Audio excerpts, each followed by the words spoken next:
এই দোতলা গাছ কি মহিলা মানুষের দ্বারাই সম্ভব?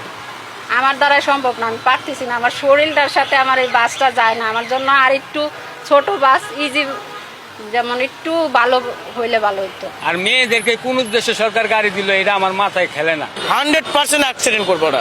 যখন ঘুরাবে তখন তো আরেক গাড়ি আরেক দোকানের ভিতরে গাড়ি ঢুকাই দিব। মেয়ে ড্রাইভার হিসাবে আমরা খুশি না। গাড়ি যদি রোডে বের হয়, যদি চালাইতে না পারে, যদি একটা অ্যাক্সিডেন্ট করে, তখন তাদের গাড়িতে যতগুলো প্যাসেঞ্জার থাকবো সবাই তা হতো।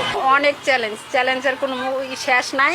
সবাই বলে যে পাইলট, সবাই বলে যে কি জানো মেট্রো রেল, সবাই বলে যে অনেক কিছুর সাথে তুলনা করে, কিন্তু অনেক কিছুর সাথে বাস আর অনেক কিছু এক হয় না। বাস হলো হাজারটা গাড়ির সাথে যুদ্ধ করতে হয়, তাহলে ওটা তো হয় না।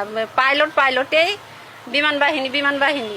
আর চাপা দেয় মানে ওটা ফার্স্টের দিনে আপনারা মিডিয়াতে ঢুকলেই দেখতে পারবেন, বলাকা ফার্স্টের দিনে একটা দুর্ঘটনা ঘটাইছে, তো ওই রকম প্রতিদিনই চাপটা দিতে থাকে। মহিলারা মানে যারা যাতায়াত করে এরা কি বলছে, যারা বাস পেয়ে কতটা খুশি? মেয়ে যাত্রী অনেক খুশি, তারাও অনেক খুশি, কিন্তু মেয়ে ড্রাইভার হিসাবে আমরা খুশি না। কারণ ওই যে বাসতে চাপ দেয়, ওটা কিভাবে সম্ভব? এখন ওর মতন চালাবে, আমি আমার মতন চালাবো, ঠিক আছে, কিন্তু এখন আমি যদি ঠাসাঠাসি করি তাহলে তো হইলো না। এই দোতলা গাছ কি মহিলা মানুষের দ্বারাই সম্ভব? আমার দ্বারাই সম্ভব না, আমি পারতেছি না। আমার শরীরটার সাথে আমার এই বাসটা যায় না। আমার জন্য আর একটু ছোট বাস ইজি, যেমন একটু ভালো হইলে ভালো হইতো। ঠান্ডা বাইরে আসতেছে গরমের জন্য।